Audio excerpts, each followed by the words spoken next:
Are you struggling to retain your top sales talent? You are not alone. We talked to Morgan Jacobson, a sales expert here at HubSpot, to find out how businesses can find great candidates, but more importantly, how to keep them. Let's go. Hey, Morgan. Hey.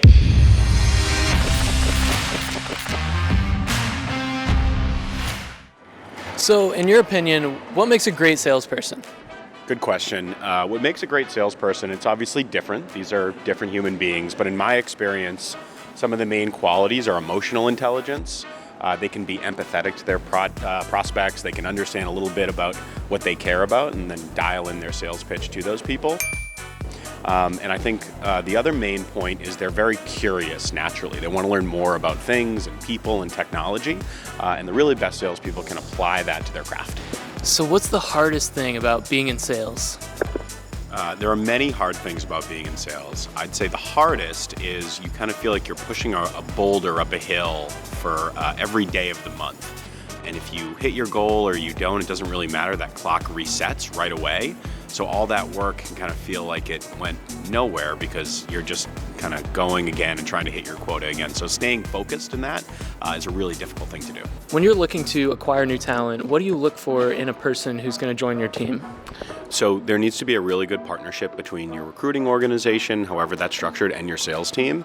And in my experience, it's best to come up with some kind of hard-coded qualities that you look for in your salespeople. There's critical thinking and intellectual curiosity. There are two attributes we look for. And typically we interview in a group setting. So there'll be 2 or 3 different hiring managers who are evaluating a candidate, and each will choose one specific talent or attribute that you're looking for, and use behavioral interviewing techniques. So what are some situations where people leave a sales team, or how can you get them to stay? Sure, just like anybody else, people will leave a job if they don't think it's the best thing for them at that point in their career. And I've personally found that salespeople want to be challenged in some way. They want to be challenged to make more money, to learn new skills, to take on a leadership role within the team. And again, your job as a leader is to ensure that you are setting them up for success in whatever challenge they have, and also helping to identify what those challenges should be. So to get them to stay, you can either chain them down to their desk, which usually doesn't work in my experience, or pave the way for personal and professional growth. And I found, just like other human beings, it's very important to kind of treat people as individuals. But for example, some people are very motivated by money.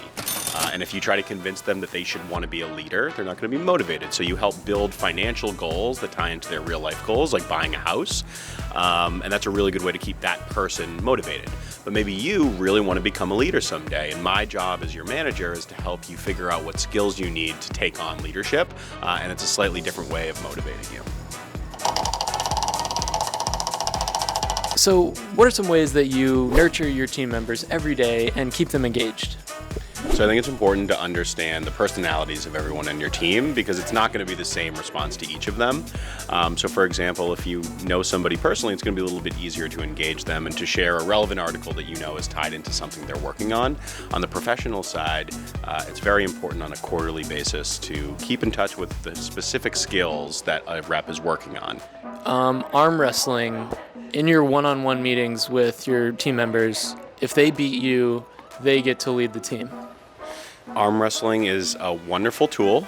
I will note that these forearms are pretty robust, so it may not be the best way to keep people engaged if they keep losing, but I think that's a good thing. Physical combat in general is a great way to keep people engaged.